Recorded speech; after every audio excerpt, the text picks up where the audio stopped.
Dieu nous parle. Chaque jour, Charles et Carole vous présentent la leçon de l'école du sabbat.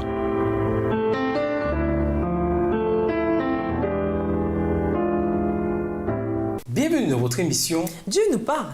Nous voilà au dimanche 14 août.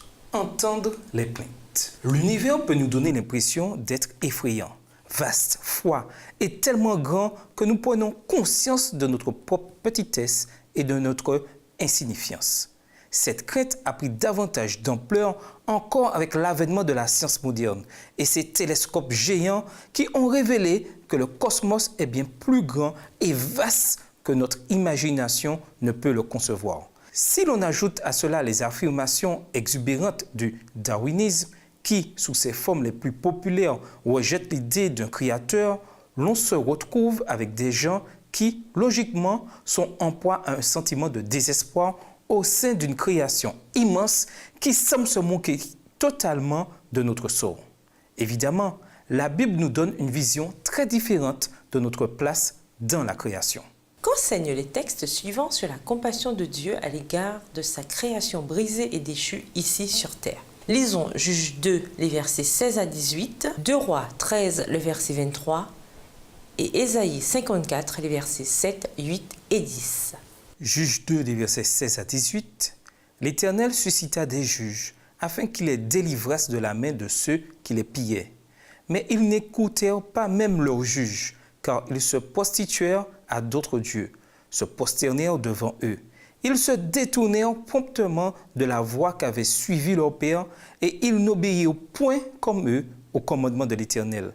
Lorsque l'Éternel leur suscitait des juges, l'Éternel était avec le juge, et il les délivrait de la main de leurs ennemis pendant toute la vie du juge, car l'Éternel avait pitié de leurs gémissements contre ceux qui les opprimaient et les tourmentaient.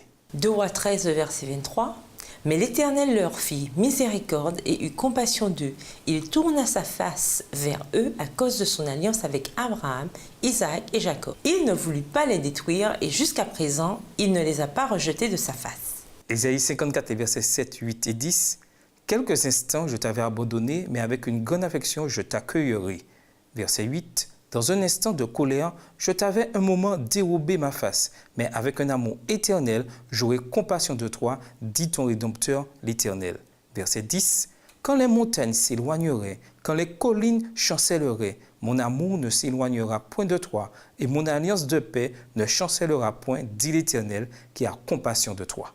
Contrairement à la notion populaire du Dieu de l'Ancien Testament apparaissant comme sévère, méchant, impitoyable et dénué de compassion, en particulier si on le compare à Jésus tel qu'il apparaît dans le Nouveau Testament, ces textes ne sont que quelques-uns parmi beaucoup d'autres dans l'Ancien Testament à révéler la compassion de Dieu envers l'humanité.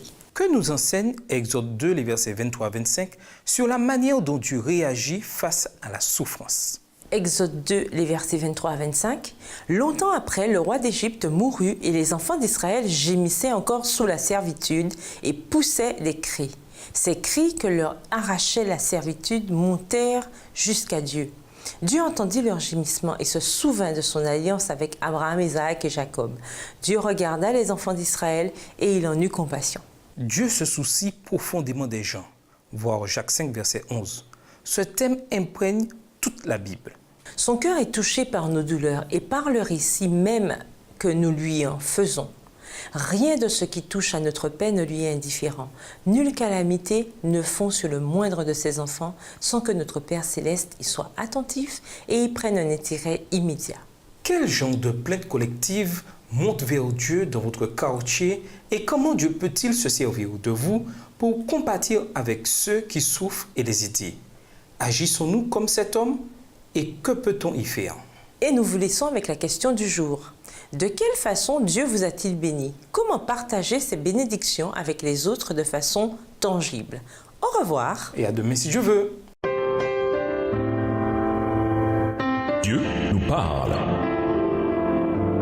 Chaque jour, Charles et Carole vous présentent la leçon de l'école du sabbat.